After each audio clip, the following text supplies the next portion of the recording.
Welcome back to Inside the Trenches. The Colts this past weekend played against the Kansas City Chiefs and lost 30-14 in a game that I actually thought the Colts were going to win. So not a whole lot of positives to take away from that game. But Dante Moncrief is back, and he looked pretty good in that game, and I think he was the leading receiver for the Colts in the game. So it's good to have your red zone target and your big play guy to pair up with T.Y. Hilton and Phillip Dorsett back on the field.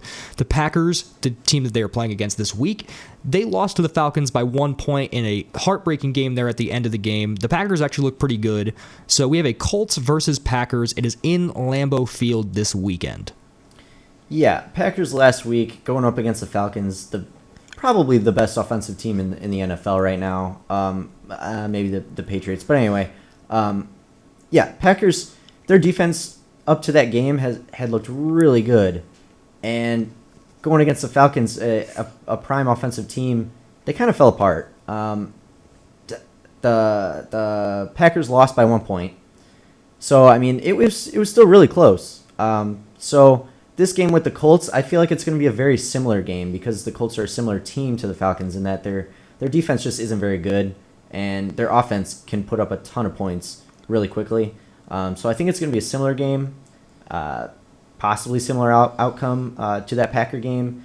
It could also be a similar outcome to the Colts game. So it's going to be tough to decide this one. With these passing offenses, I kind of am expecting fireworks. I'm expecting about maybe 30 points for each team, or at least in the upper 20s. I could see it being similar to the Falcons game that the Packers just played last week, and that was our game of the week pick, and I think it really lived up to the billing in that 33-32 showdown. But the interesting thing to me about this Colts game last week is that Chiefs team came into the game with 8 sacks on the season, and they got 6 sacks in the game against the Colts. The Colts really just cannot protect their quarterback, and that might be an issue playing against this Packers team. Luckily for them, Clay Matthews did not play last week, so we'll see if he does play this week against the Colts.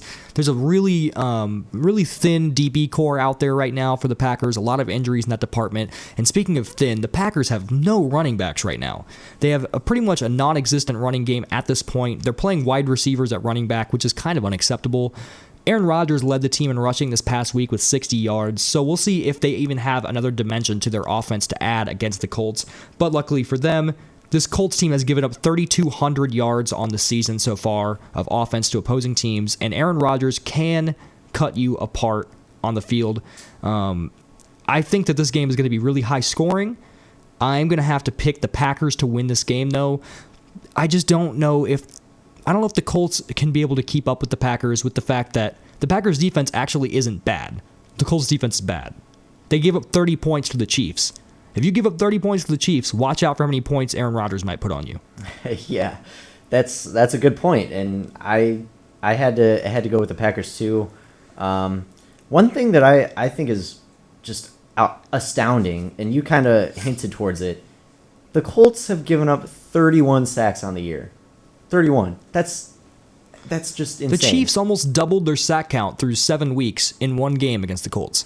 It's nuts. And yes, the Packers, they've only had 19 sacks on the year, which isn't a lot. It's not a little bit. It's somewhere in the middle. But I mean, if the Chiefs are going to almost double their sack count, what can this Packer team do? Like you said, how many do they have? 19? 19. So they have 19 sacks right now. The Chiefs had 8 going into the game against the Colts and got 6.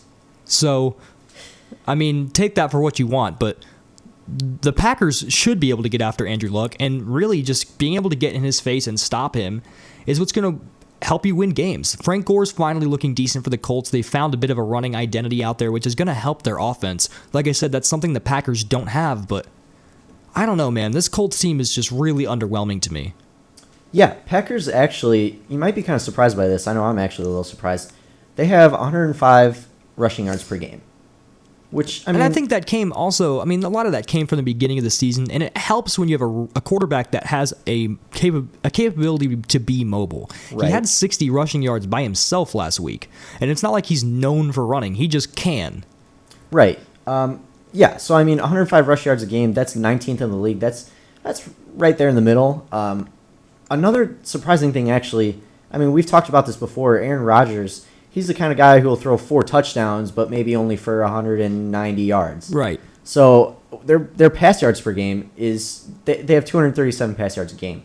So the major I think the major deciding factor in this game is going to be, can the Colts pin the Packers back past, I don't know, let's say past their own 30-yard line. I mean, I don't know if they'll be able to keep them back there for the Packers to have to drive up the field. And I mean, if they do get them back there, the Colts defense is lacking, and I think the Packers are just gonna pretty much steamroll right over them. I think you're being nice here. Let's put it this way: the Colts have a problem with a pass rush. They have a problem with keeping defenses or for keeping offenses on the field. And Aaron Rodgers is the best in the business at extending plays. If you can't get to the quarterback, you're not going to get to Aaron Rodgers. His offensive line is good, and he finds ways to make at least the first defender usually miss. You have to be able to get after him to make stuff happen, or he will take 9 seconds in the pocket. He'll take as much time as you can give him until somebody gets open. These Packers receivers are having problems this year getting themselves open, but that's a good thing for Aaron Rodgers that at least he's capable of keeping himself in the pocket and keeping a play alive until somebody can find themselves open eventually. And he doesn't make mistakes. That's another thing. This Colts team, they're not great at getting takeaways in the first place. Aaron Rodgers doesn't give the ball out for free like some of these other quarterbacks do. You have to work for a turnover against this Packers team.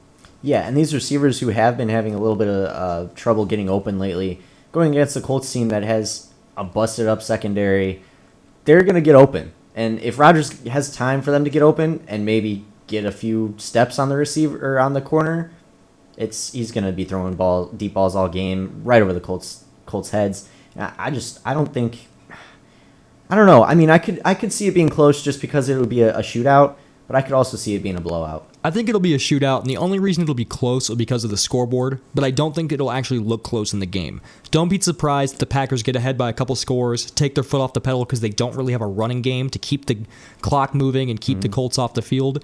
So I expect that Andrew Luck could put up some points towards the end of the game, maybe like 27-31, a nice high-scoring game for both teams, but I do think the Packers are going to pull this one out at home against the Colts. Yeah, I definitely could see the Packers winning this game.